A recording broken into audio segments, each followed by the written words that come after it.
We will be going to live our presentation today. Okay, so this is again the continuation of the series on the biblical history on the book of Genesis. Okay, so we will live on our page SDA Online Study. Okay, good morning, everyone. We are happy to have you today as we continue on with we'll be continuing our series on the biblical history on the book of Genesis. Okay.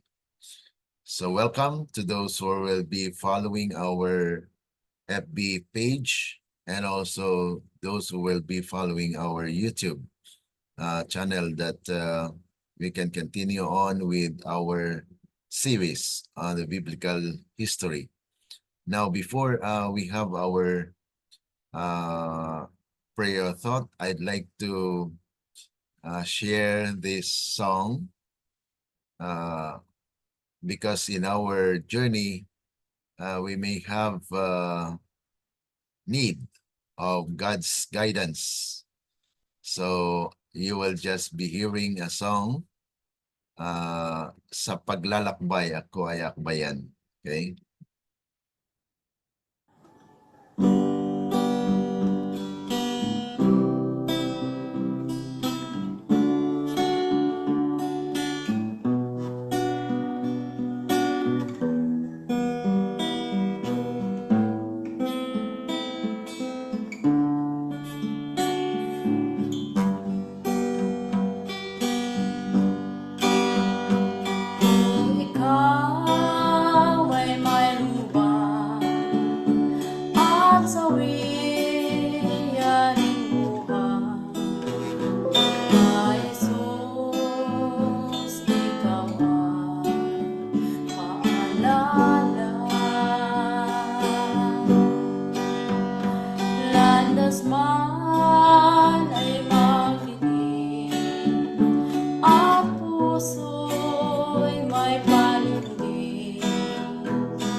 Okay, yan po ay isang panalangin sa Panginoon na tayo'y akbayan, tayo'y gabayan dahil wala po tayong kakayanan kung wala ang Panginoon sa atin. Kaya pasalamat po tayo na mayroon pa tayong Diyos na siyang nakakaalam ng masigit sa ating mga pangangailangan at sa hinaharap.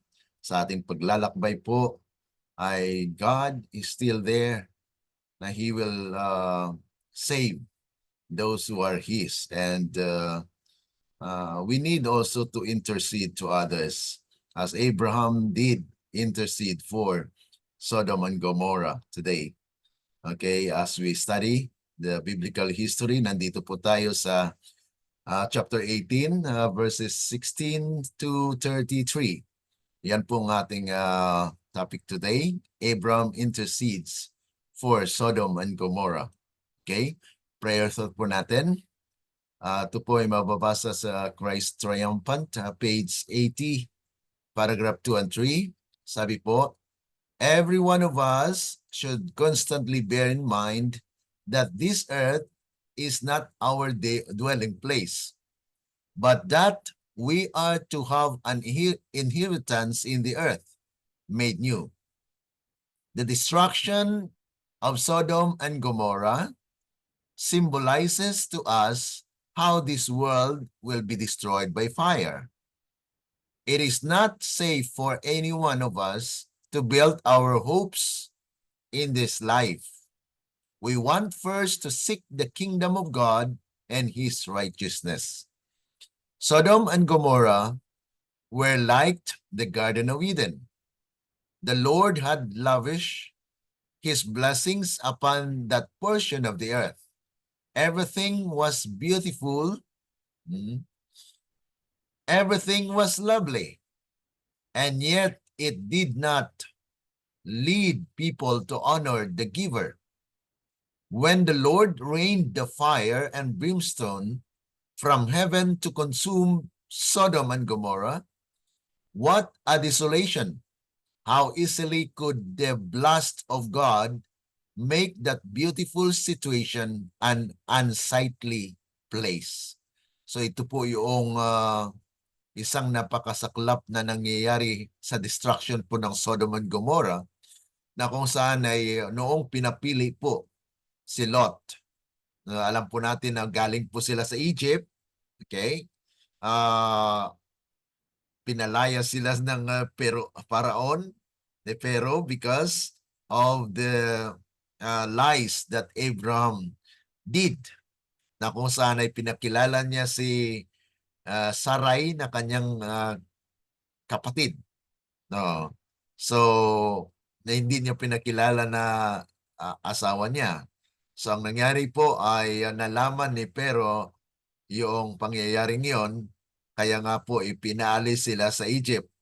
At habang sila naglalakbay at palapit na po doon sa Canaan, ay pinapili po si Lot ni Abraham kung saan ang kanyang pipiliin.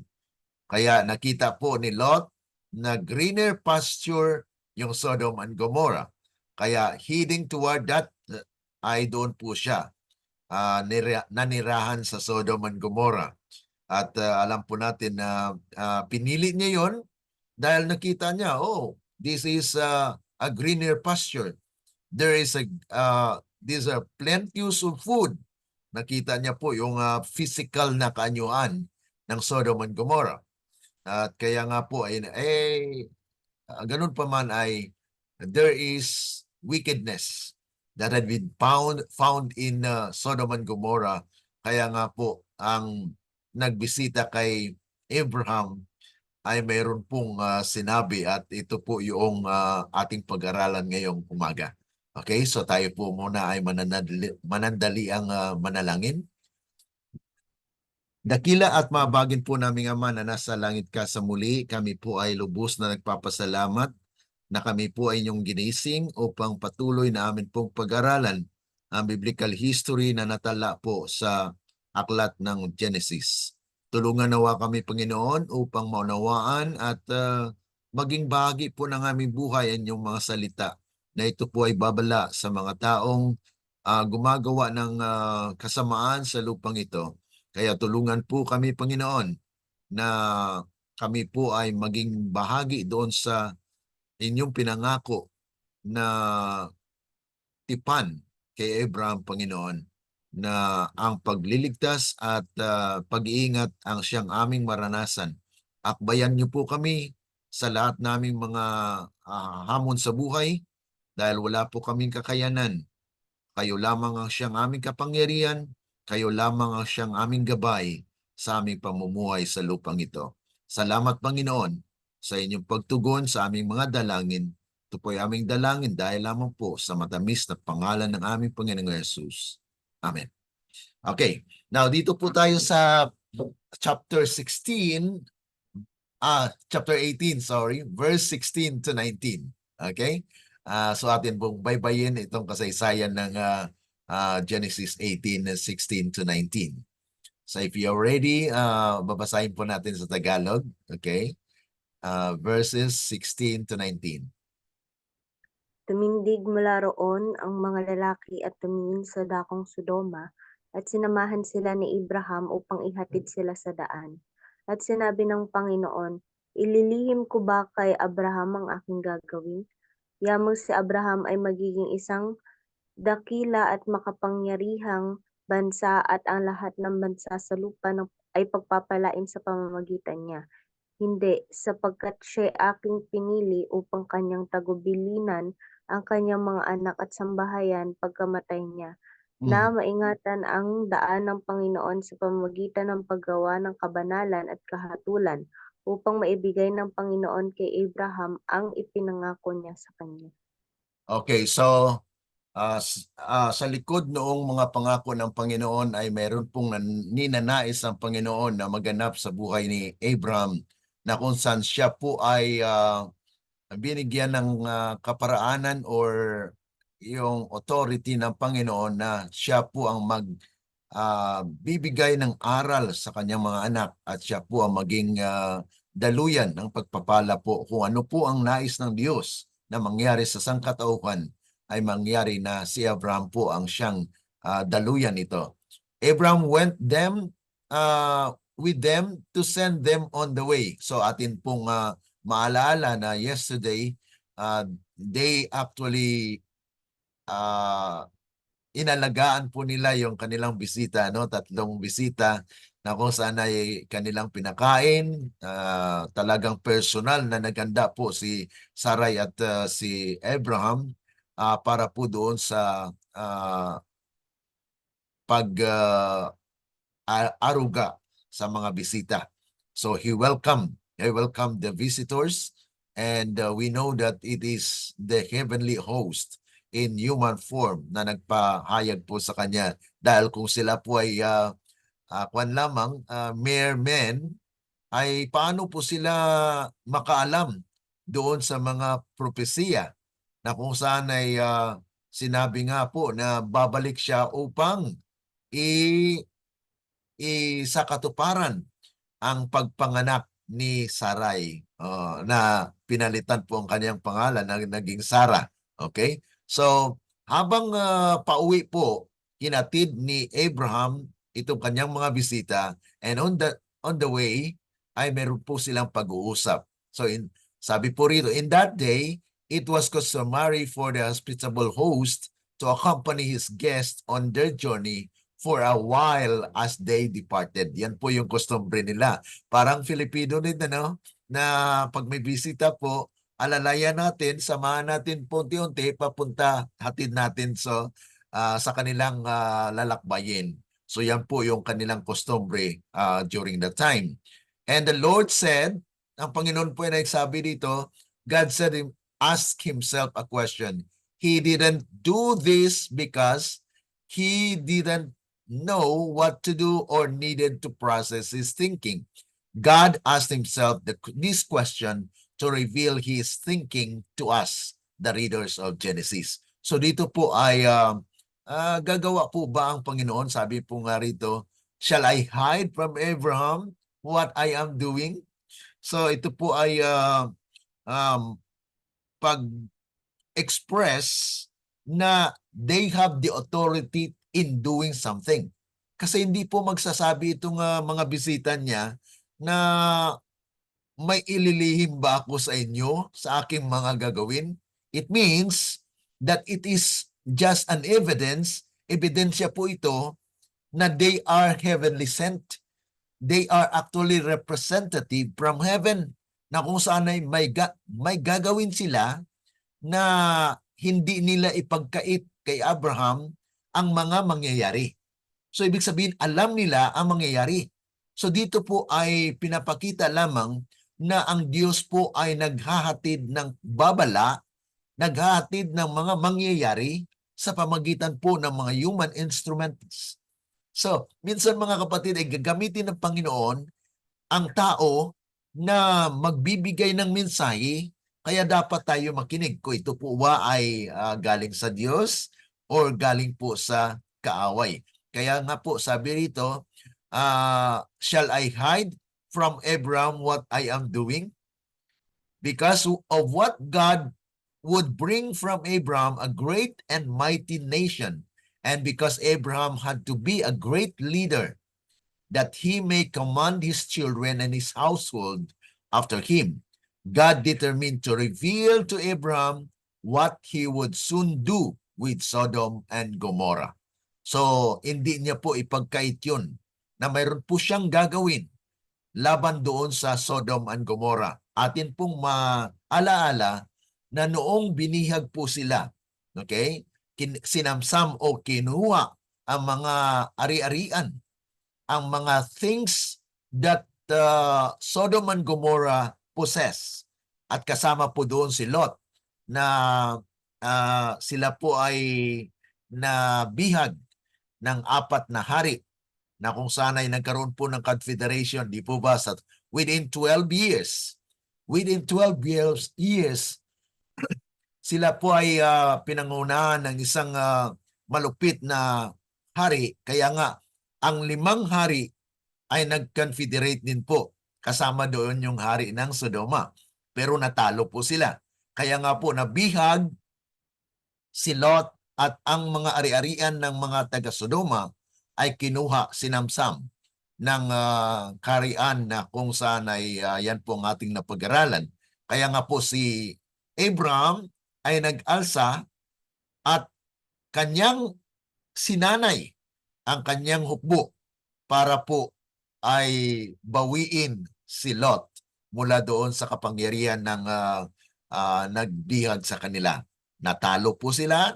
Okay, natalo po yung kalaban ni Abraham at nabawi niya po si Lot at binalik niya po ang lahat ng mga ari-arian na mula doon sa Sodom and Gomorrah. Kaya nga po ay nagpasalamat yung hari ng Sodom and Gomorrah na sinabi kay Abraham, Abraham, kuha ka kahit anong gusto mo. Pero si Abraham sabi niya, no, I will not take any from you. Ang Panginoon po ang siyang magbiyaya sa akin. So yun po yung katayuan ni Abraham noon. Kaya ito pong kasaysayan na mangyayari po sa Sodom and Gomorrah. Pinakitaan po sila ng Panginoon ng kanyang pagliligtas. Ngunit ano pong nangyari sa Sodom and Gomorrah? Ito nga po ay hindi ipagkait ng Panginoon kay Abraham ang katotohanan ito na mayroon pong warning na may magaganap doon sa Sodom and Gomorrah. Atin pong patuloy na pabasahin ang verses 20 to 21. Sinabi ng Panginoon, ang sigaw laban sa Sodoma at Gomorra ay malakas, at sapagkat ang kasalanan nila ay napakalubha. At bababa ako ngayon at titignan ko kung ginawa nga nila ang ayon sa sigaw na dumating sa akin, at kung hindi ay aking malalaman. Okay, so dito po ay mayroon pong tinatawag na pagkaalam nitong mga bisita niya na isa doon ay nagsabi na lulusong ako. Tingnan ko kung tama ba yung mga ginagawa o narinig ko. So ibig sabihin mga kapatid, may ugong-ugong at sabir nga po ay malakas. Because the outcry against Sodom and Gomorrah is great. So talagang laganap ang kasamaan po ng Sodom and Gomorrah. Kaya nga po, the offense of these cities was great. Their sin was very grave. And we may suppose that this outcry came from many sources. Kaya yun ay bakit itong mga bisita niya ay sa pamagitan po ng human form ay nakaalam po ng mga sigaw at mga panawagan ng kalupitan at kasamaan po ng Sodom at Gomorrah. Kaya ang karating na mga bansa at na mga lugar noon ay doon po nila narinig yun na ito ang mga pangyayari sa Sodom and Gomorrah. So God and His holy justice cried out against Sodom and Gomorrah. On-looking angelic beings cried out against Sodom and Gomorrah. The multitude of victims of Sodom and Gomorrah depravity cried out against those cities. So creation itself was affected by their unnatural transgression and cried out against them. So ito po yung pagkaalam at talagang tawag nito i-clarify at talagang i-confirm kung totoo po ba itong mga sigaw ng karamihan na kanilang naririnig na mayroong kasamaan doon sa Sodom and Gomorrah. So, sinabi rito, I will go down now and see. Because the judgment of the Lord are true and righteous, ay talagang bago po gagawin ng Panginoon ang isang bagay na kanyang gagawin, ay kanya munang usisain. Ibig sabihin, there is still a confirmation na kung saan hindi po gagawa ang Panginoon ng isang bagay na wala pong justice, na ang Diyos po ay tinitingnan niya ang kalagayan. No? God would only judge Sodom and Gomorrah on direct, accurate knowledge. We are not told this because God did not know. Hindi niya po sinabi ito dahil hindi niya alam yung mga pangyayaring yon. It is actually a human tendency na kailangan talaga ni ipalam niya na ito po ang i-confirm ko. So, para malaman ng tao na God is a just God, na hindi po siya gaganap ng isang bagay to destroy unless it is personal na kanyang talagang pinaalam sa tao na ito ang ginawa ko. I search it out and I confirm.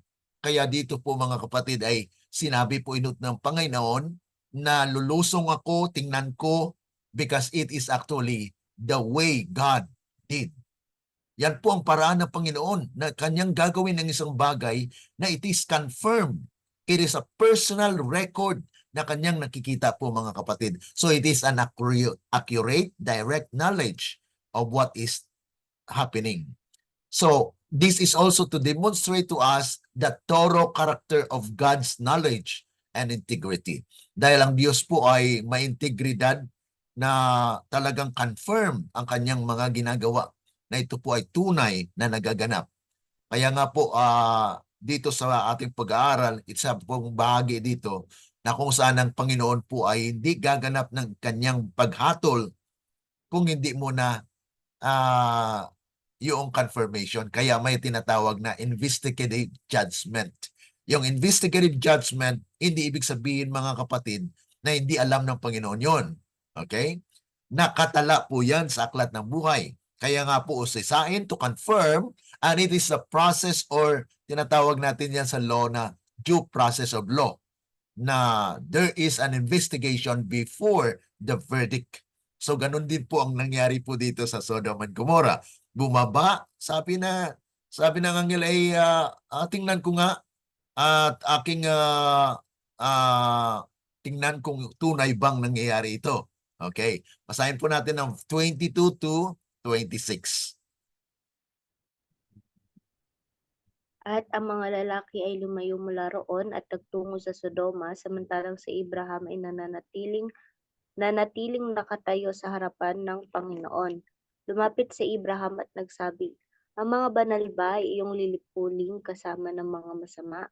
Halimbawang may 50 banal sa loob ng bayan, lilipulin mo ba at di mo patatawarin ang lugar na iyon alang-alang sa 50 banal na nasa loob noon?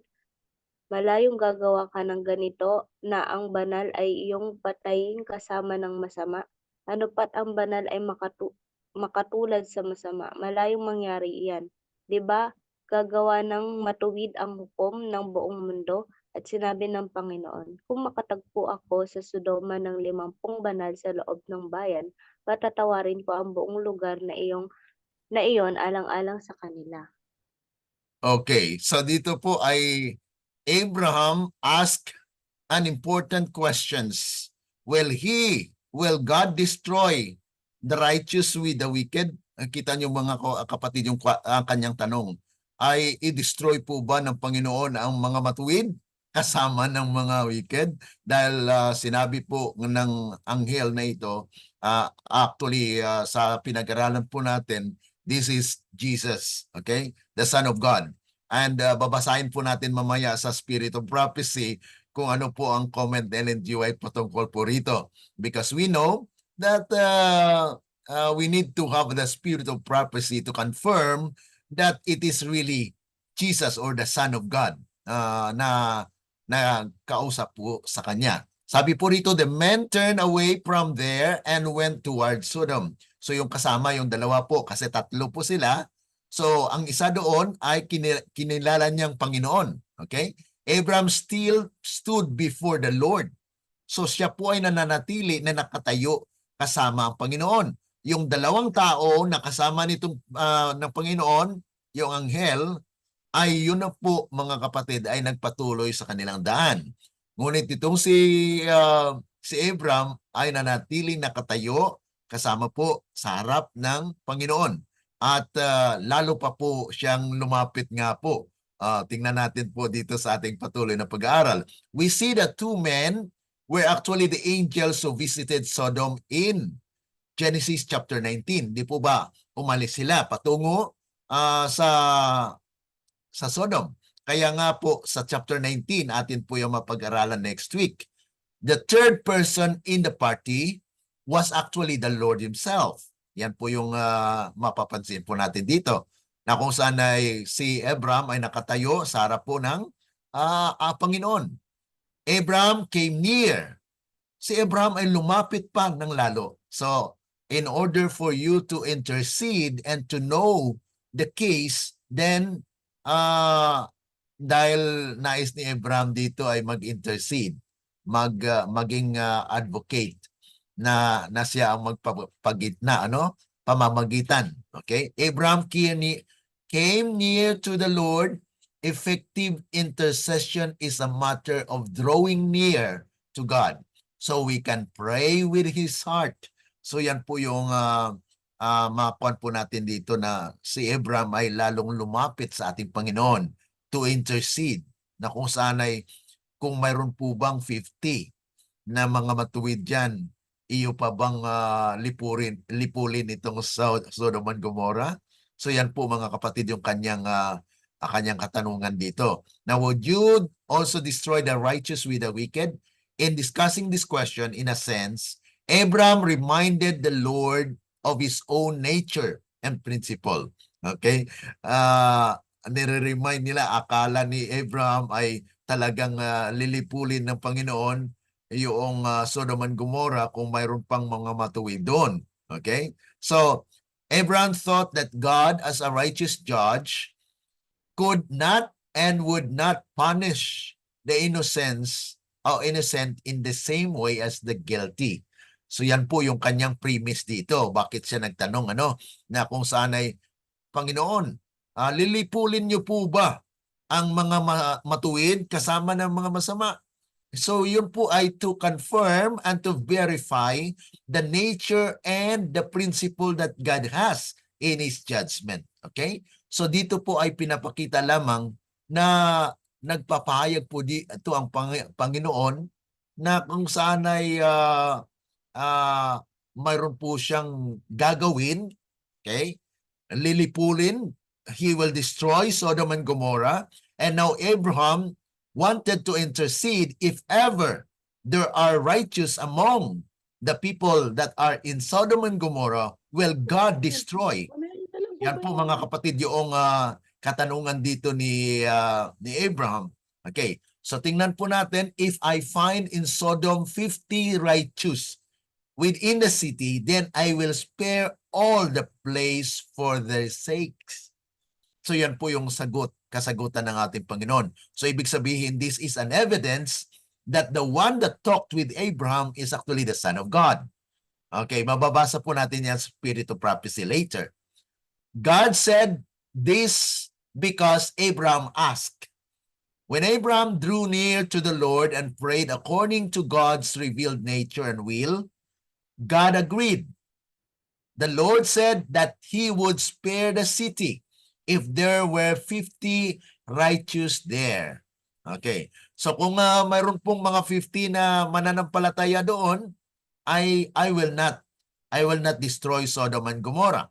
So dito po may mapapansin po natin na there is actually a result of the intervention or intercession of Abraham, na kung saan siya po yung tagapamagitan na kanyang he would like to confirm if ever na kung saan ay talagang tunay po na kung saan ay dito po ba ay kanyang i-destroy kung mayroon pong mga righteous nandoon. Kasi ang premise niya po sa tanong niya ay, iyo po bang puksain ang mga matuwid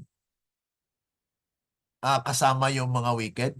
So ang sagot po ng Panginoon, dahil po sa 50 na ito na mga mananampalataya ay hindi niya pupuksain. Okay? So that is actually one of the important things that we could get from here, na kung saan ay God will not destroy the Sodom and Gomorrah if there are believers there. Okay? Now, patuloy po tayo sa verses 27 to 33. Sumagot si Abraham at nagsabi, Mangangahas akong magsalita sa Panginoon, akong alabok at abo lamang. Kung sakaling magkukulang ng 5 sa 50 banal, lilipulin mo ba ang buong bayan dahil sa 5 kulang? At sinabi niya, hindi ko lilipulin kung makatagpo ako roon ng 45. At siya'y muling nagsalita sa kanya at nagsabi, halimbawang may matatagpo ang 40. At sinabi niya, hindi ko gagawin alang-alang sa 40. Pagkatapos ay sinabi niya, huwag sanang magalit ang Panginoon, at ako'y magsasalita kung sakaling may matatagpuan doong 30. At sinabi niya, hindi ko gagawin kung makakatagpo ako roon ng 30. At kanyang sinabi, ako'y mangangahas magsalita sa Panginoon, kung sakaling may matatagpo ang doong 20. At sinabi niya, hindi ko lilipulin alang-alang sa 20. Pagkatapos ay sinabi niya, huwag magalit ang Panginoon, at magsasalita na lamang akong minsan, kung sakaling may matatagpo ang doong 10. At sinabi niya, hindi ko lilipulin alang-alang sa 10. At umalis ang Panginoon pagkatapos na makipag-usap kay Abraham, at si Abraham ay nagbalik sa kanyang lugar. Dito po natin mapapansin na there is yung pabawas ng kanyang tinatawag natin na yung intervention na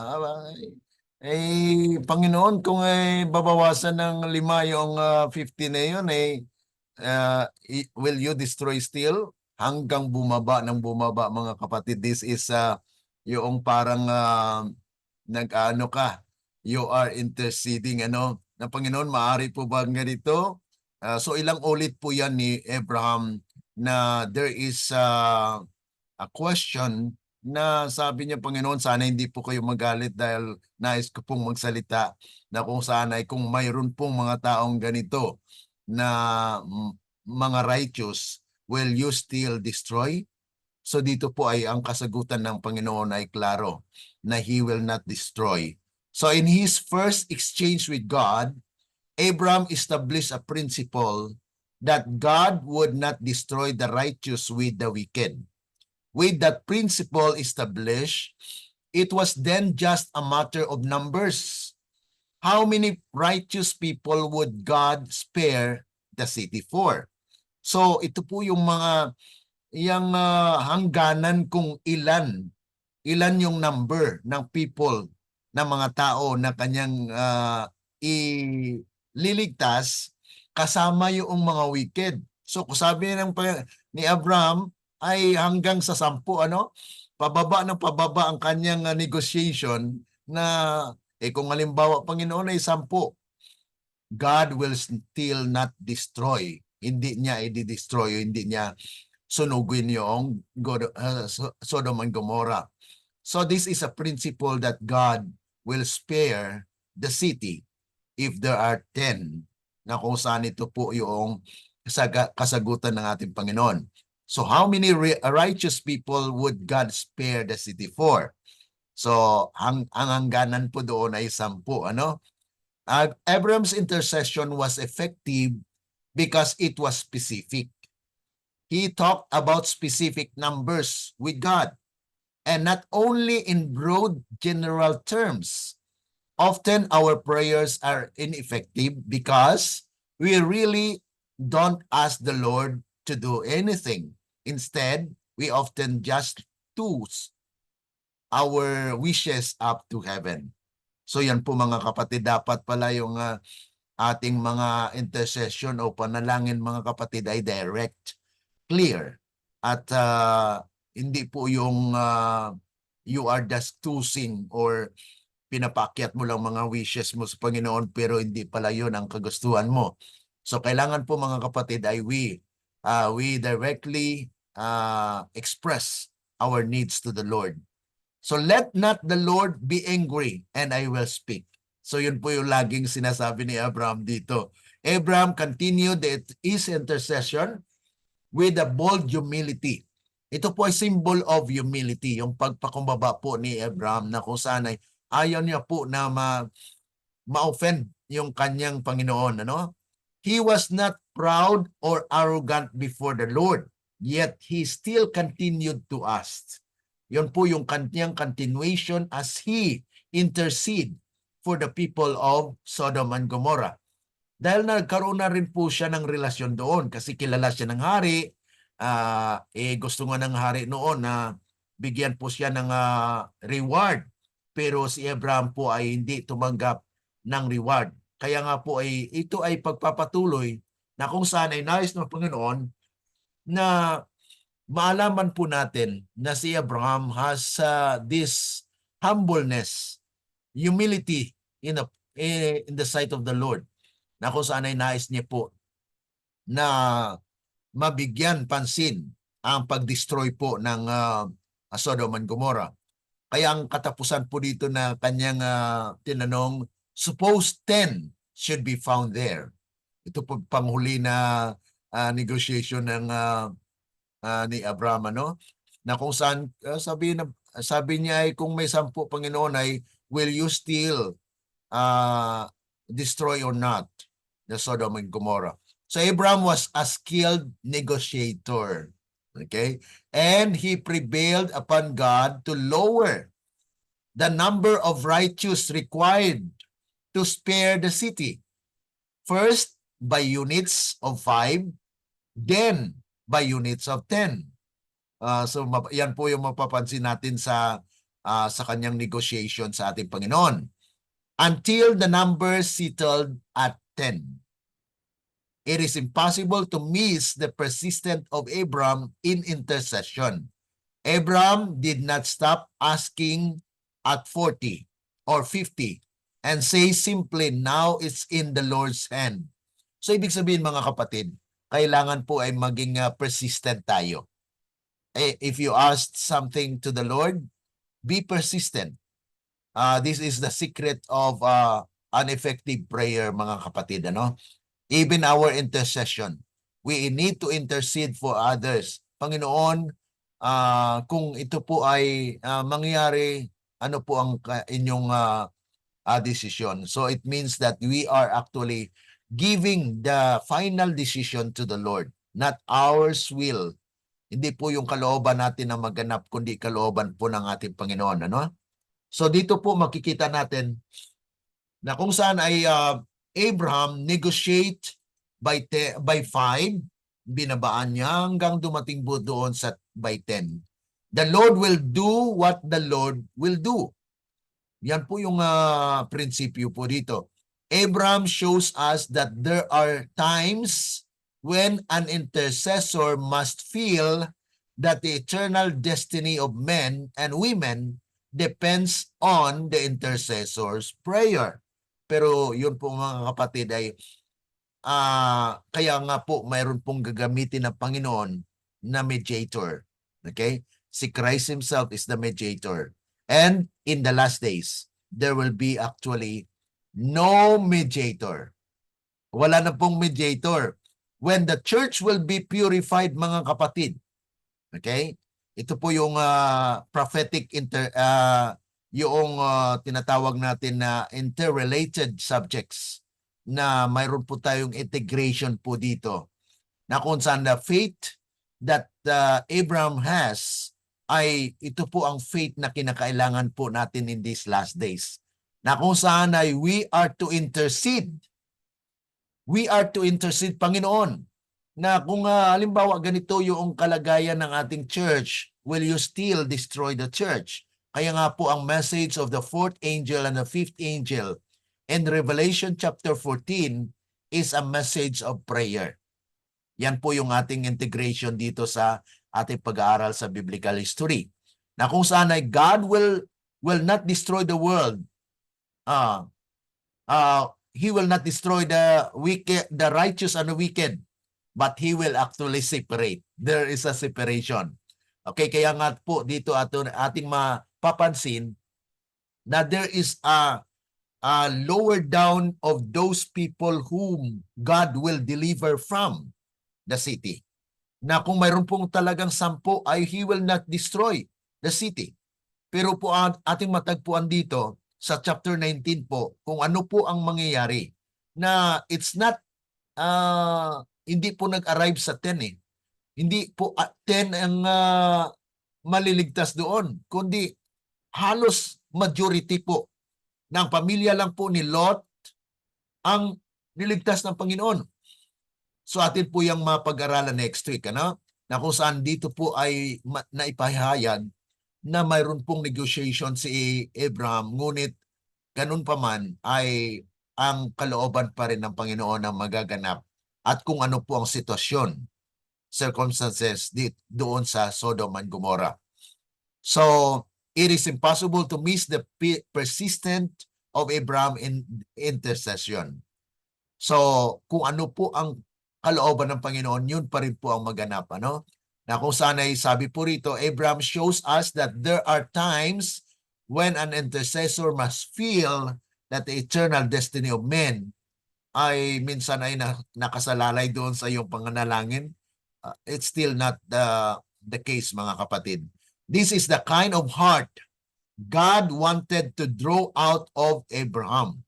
A heart that cared so much for people, made in the image of God, that he worked hard to intercede on behalf of a city that deserved judgment. This was the heart of a great leader of a large and mighty nation needed to have. Kaya dito po ay makikita natin na God is drawing the heart of Abraham, na kung siya po ba ay mayroon pong pagmamahal, he cared for the humanity because God has promised to him that he is the father of many nations. That's why dito po natin makikita na si Abraham po ay nagkaroon na po ng puso ng pag-aaruga na nais niya pong bigyan ng pag-iingat at pag-aruga ang kanyang bayan. Remember, there is a sense in which all this negotiation was in vain because Sodom and Gomorrah were destroyed. So ang negotiation na yun, mga kapatid, ay wala pa ring walang nagawa dahil na-destroy. Bakit po? Dahil wala pong tao na 10 na matuwid doon. So ibig sabihin mga kapatid, ang pamilya lang talaga ni Lot ang matuwid doon mga kapatid. So Sodom and Gomorrah were destroyed. There were not 10 righteous people in the city, only 4. And surely God knew how many righteous people there actually were in the cities. Kaya ito rin po yung ating sitwasyon sa ngayon. Kaya sa prophecy po, God counseled God's people not to stay in a city. Bakit po? Dahil ang contamination po. Kaya ililigtas po ng Panginoon yung mga taong nag-separate or go away from the city. So there is a plan na kung saan ang Panginoon po ay nagnanais na when we are drawing close to the Earth's history, nais ng Panginoon mga kapatid na lumabas tayo sa city. Ibig sabihin, we need not stay along with the wicked. So yun mga kapatid, yung nais ng Panginoon, kaya nga po may purification. God will purify the church in order to sanctify them. Ang sanctification kasi mga kapatid is set apart for a purpose. Okay? So God actually has revealed the faith or yung kapalaran po ng mga cities to Abraham to draw out of him an intercessor heart of love. So even before the time of Jesus, Abraham could be conformed into the image of his son, Jesus, who in himself is an intercessor. So dito po na ipakita rin na si Abraham became an intercessor for many nations. And so he typifies, siya po ang larawan ni Kristo sa panahong yun. Na kung saan ay sa pamagitan po ni Abraham ay nagkaroon ng intercession. Pero ganun pa man, God still destroy. Bakit po? Walang nagtagpuan. Yan po mga kapatid yung katotohanan na masaklap. Ano? Abraham returned to his place. We wonder if Abraham should not have continued the negotiation because there were only 4 righteous in the city. Okay? Would God have spared the city for 4 if Abraham had checked? Kung na-check ba to ni Abraham mga kapatid ay will not God destroy Sodom and Gomorrah? Perhaps Abraham felt Lot would surely have brought 6 people beyond his own family to God in his time in Sodom.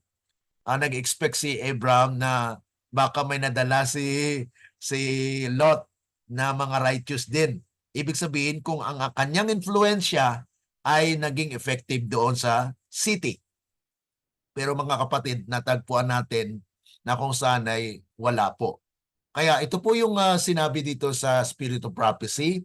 Sa Patriarchs and Prophets sa page of 139, paragraph 2, ay dito po nababanggit na yung confirmation or isang ebidensya po na the one that Abraham took to was the Son of God. Okay? Sabi po rito, the secret of the Lord is with them that fear Him. Kaya ang mga sekreto ng Panginoon, mga kapatid, He revealed it to whom? To God's people. Kasi sabi po to sa Amos.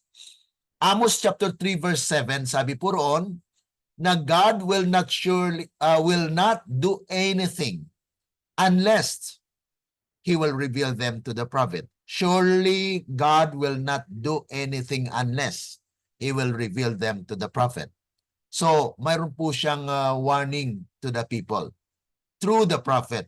Kaya yung mga nakaalam po ay yung mga taong na nagkaroon po ng respeto, takot sa kanya. Okay? Psalms 25 verse 14. Abraham had honored God and the Lord honored him, taking him into his counsels and revealing to him his purposes. Shall I hide from Abraham the thing which I do?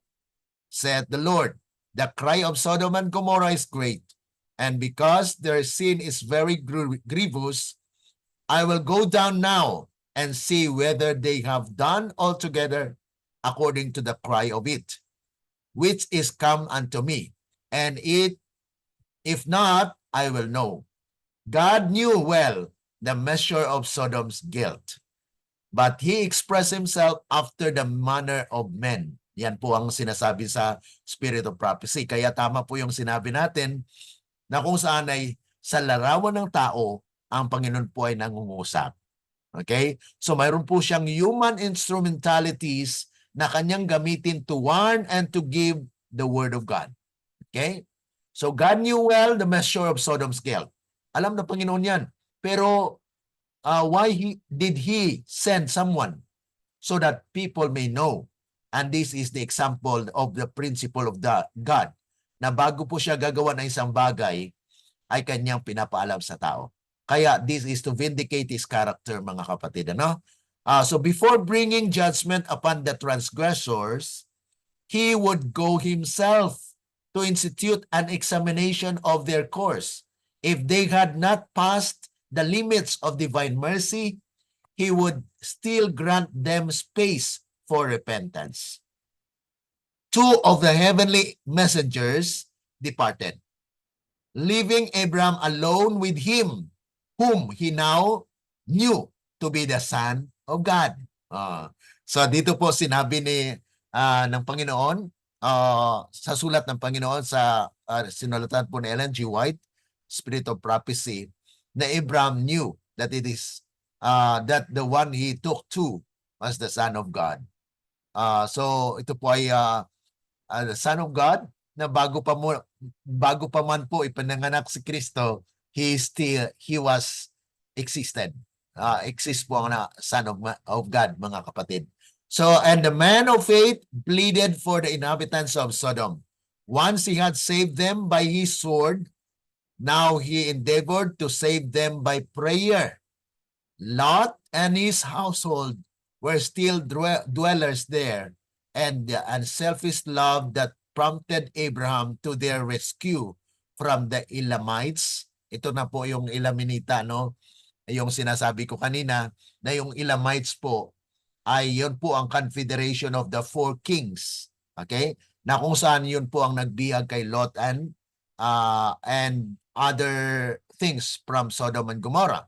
So, dito po mga kapatid ay he intercede na sa pamagitan ng pananalangin. No? If it were God's will from the storm of divine judgment. So, naghanap po ng kaparaanan si Abraham na maligtas po ang Sodom and Gomorrah. Ngunit ganun pa man mga kapatid, next week ay atin po titingnan kung ano po ang ginawa ng Panginoon na yung dalawang tao na yon na umalis at naiwan po ang Panginoon, nakausap ni Abraham, ay pumunta po yon doon sa Sodom and Gomorrah.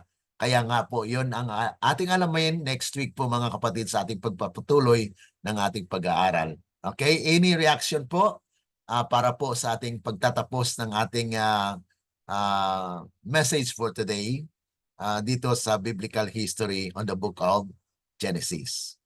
So, any reaction, any addition or question doon sa ating napag-aralan ngayong umaga?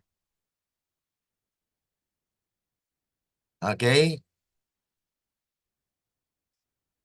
So, mapapansin po natin dito na Abraham intercede na mayroon po siyang negotiation at ganun din po ang ginagawa ng Panginoon. He intercede for God's people in these last days. Yes, Sister Nefa? Good morning po everyone. Good morning. Nabasa ko po dito sa Christ Triumphant regarding po sa ating napag-aralan. Ito po ang nabasa ko. Sabi po dito, here Abraham stands as one who is a representative for God, and his history is brought down along the line to our time. Abraham's interest and anxiety for Sodom is a lesson to us that we should have an intense interest for those around us. Although we should hate the sin, we should love the souls of those for whom Christ died. And then we should feel most grateful to God that we have one who is pleading in the heavens above in our behalf. So, yun po yung lesson na sinabi din po sa atin sa Spirit of Prophecy na this is an opportunity for us na tayo ay isa sa pinili ng Panginoon upang tayo ay mag-lead para sa ikaliligtas din ng ibang tao.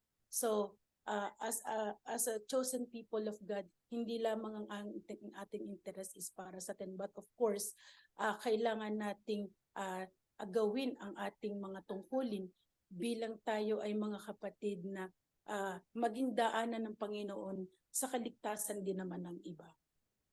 Yun. Amen. So yun po actually, yes, tama po yun doon sa Christ Triumphant, na sinasabi po dyan na Abraham is actually standing as a representative for God. And ito po yung kasaysayan nating pinag-aralan, mga kapatid, has a message for us, mga kapatid, na sana magkaroon din po tayo ng puso katulad ni Abraham, na kung saan he cared for the people because he doesn't want that the Sodom and Gomorrah will be destroyed. Alam niyo po, mga kapatid, kahapon I met with Bible workers, and I said to them, you know, brothers and sisters, in the message sa Present Truth, mga kapatid, akin pong nakita na Luzon, Visayas, Mindanao, yan po sa Pilipinas, ay mayroon pong Present Truth believers na sa Luzon na out of 6,260 Seventh-day Adventist, mayroon pong isa na Present Truth believer. How great is the work, mga kapatid? Sa Visayas po ay out of 679 na mga Seventh-day Adventist, mayroon pong isang believer sa Present Truth. Based on the statistic of 2023, mga kapatid ng Seventh-day Adventist. Dahil kinikilala po natin, mga kapatid, na ang ating church is the Church of God. And God wants that His people will know the message of investigative judgment for the living. Now we are to be judged while living. Ang atin pong pangalan ay inusisa. Kung tayo po ba ay angkop doon sa buhay na walang hanggan ay pinagkaloob ng ating Panginoon. Sa Mindanao, mga kapatid, ay out of 8,701 Seventh-day Adventists, may isang believer sa Present Truth. Dito po, mga kapatid, ay malaking challenge po sa atin na tayo po bilang mga Seventh-day Adventist should be giving the message a certain sound to our church. So Seventh-day Adventist kasi we are concerned of our brethren in the church. Marami pong mga Seventh-day Adventist going worldly right now. They just follow what the dictates or what's the mandates of the world. Imagine with the past pandemic, ilan po ang mga leaders mismo, mga kapatid, they are promoting that magpapaturok. At natagpuan ngayon po, mga kapatid, na maraming mga Seventh-day Adventists, even the people in the Philippines, have been affected by that. Dahil wala po tayong tinatawag natin na the present truth. The present truth is actually for us as Seventh-day Adventist. Hindi po tayo umalis sa church because we love our brethren in the church. At ito po ang ninanais natin na maparating po yung message. Kaya we actually design everything, design process or programs that may reach them. Katulad po nito, we have the biblical history lesson na ang mga Seventh-day Adventists po ay makarating din. May integration po. Ang ginagawa ko po dito sa ating pag-aaral sa biblical history, I integrate it with the present truth. Para po makarating ang mensahe natin sa ating mga kapatid. Kasi kapatid natin, yung mga Seventh-day Adventists, mahal natin sila. That's why we have this program online na talagang ino-open po natin yan sa lahat ng mga Seventh-day Adventists. At para makarinig po sila. Ano po, Sister Marian, ano po? Oo. katanong ko lang ba, Brother Glenn, dito Yes sa po. Bacolod, Apo. wala? Hindi. Sa Hindi Bacolod siya po, Mm. sa Bacolod, sa Negros, mayroon po tayong inaaralan po dyan at we also have the plan. Baka po pag-uwi ko dyan sa Pilipinas, I don't know, let's pray to the Lord na He will guide na kung saan ay magkaroon po ako ng pagkakataon na makavisit po diyan sa Negros kasi mayroon na po tayo dyan may mga believer po dyan pero sa ibang grupo po ng mga present truth believers. So ipanalangin po natin na magkaroon po ng pagkakaisa yung mga present truth believers diyan sa Negros. At alam ko po meron po Sister Marian. At ikaw po ay isa na pong kwan po diyan na pinadala ng Panginoon para diyan sa ating mga kapatid na mga Seventh-day Adventist para po ma-share natin yung mga message. Kaya mayroon po tayong Sabbath School lesson, commentary. Yan po i-share natin lang sa mga Seventh-day Adventist po para mayroon din po silang tinatawag natin na opportunity to learn the truth. Dahil Ang problema mang good Brother Glenn, dili sila mohatag. Primero gitagaan ko nila higayon nga mo istorya. Kaduhara wala na nausab hangtod doon wala bisan na lang pagkanta wala gyud. Tapos ang akong gibuhat istorya-istorya na lang. yeah, personal po, Oo, individual. personal na lang ingon ana na lang gyud. Dayon nindot man gud unta na ako'y kauban diri para nga doon na po unta ako'y kanang kuanan ba nindot man gud nang naay ika fellowship nga Opo. ko nga present truth believer.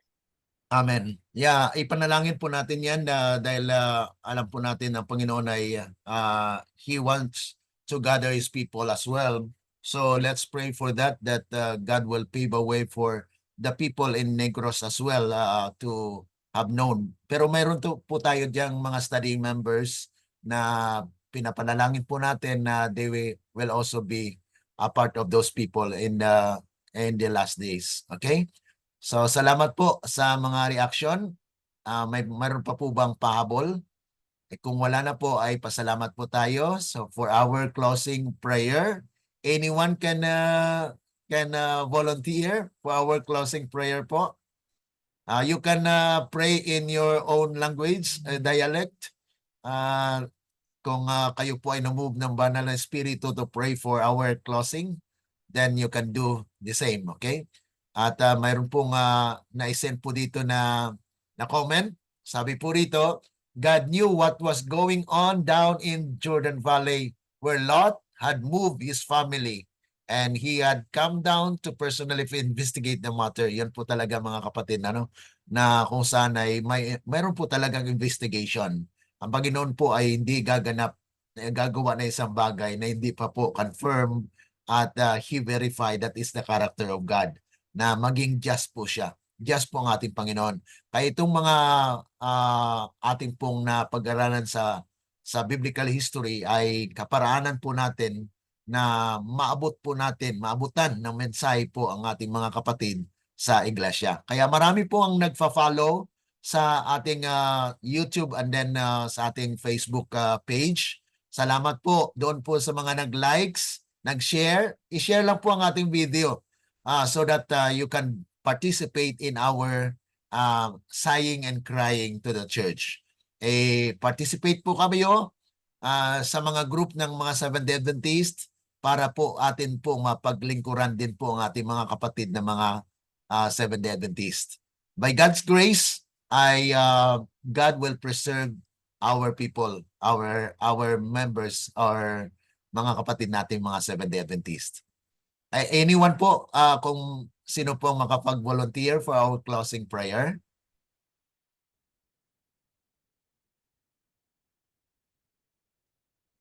Sister Marian po, sige po. Okay. Napingbalaan o kamhanan nga Dios nga amahan makagagahom sa tanan. Dalaygon ka o Diyos sa walay katapusan. Amahan. Salamat kaayo sa imong paghatag kanamo ug kahigayunan nga makahibalo kami niini nga mensahe. Gusto sad namo kini nga i-share sa uban aron usab sila makahibalo niini. Amahan, ikaw mismo nahibalo unsa kadako ang lugar, unsa kadaghan sa mga kaigsuonan nga angayan namong mensahian. Gamay lang mi. Kung kami lang, dili ni namo kaya. Opo, Panginoon. Pero naghangyo kami kanimo, Amahan, sa imong panabang. Tabangin mi, panalangin mi, panalangin nga espirituhanon among gikinahanglan. Hinaot, Amahan, ikaw dili mo dumili ka namo sa pagtabang.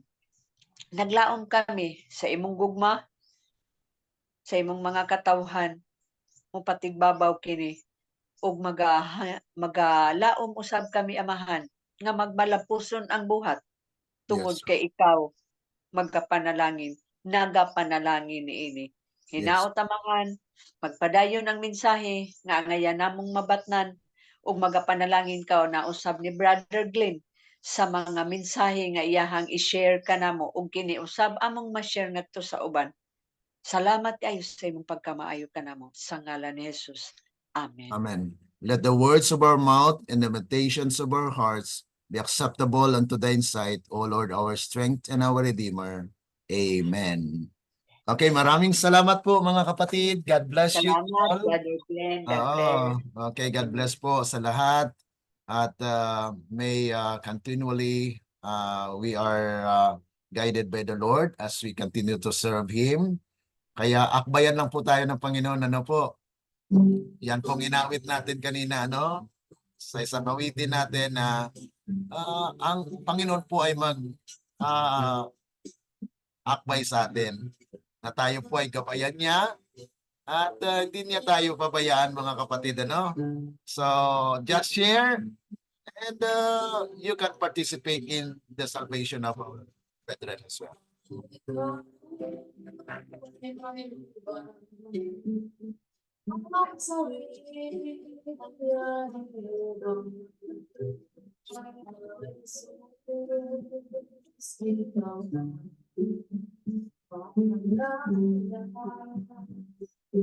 Salamat po mga kapatid sa pagsubaybay.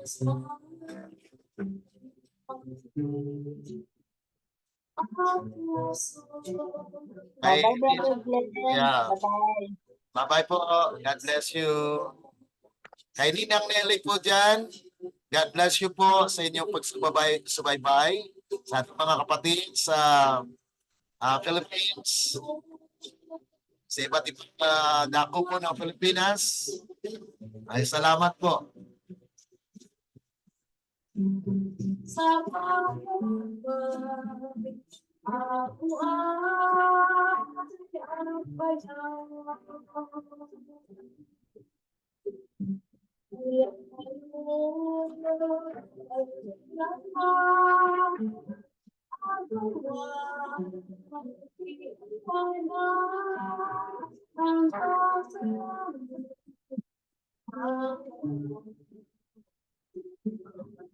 Okay, maraming salamat po. God bless you all.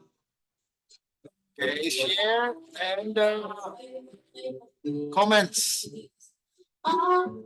I-share po natin sa ating mga kapatid na mga Seventh-day Adventists para po sila ay makinabang din po sa mensahe natin by God's grace.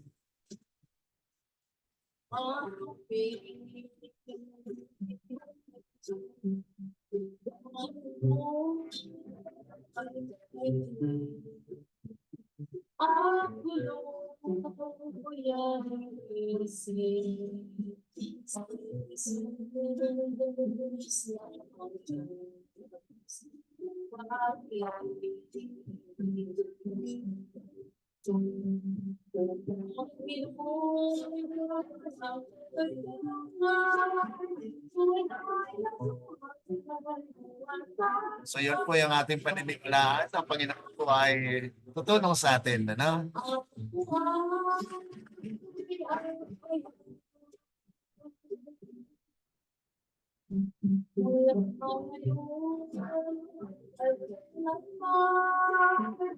ako'y wag-iwala.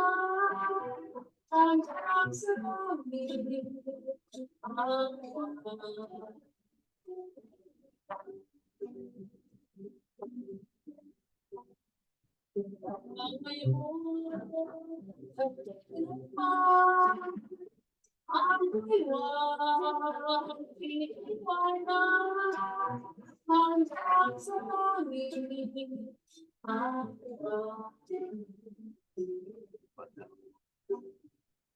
Okay, maraming salamat. God bless you all. Bye-bye.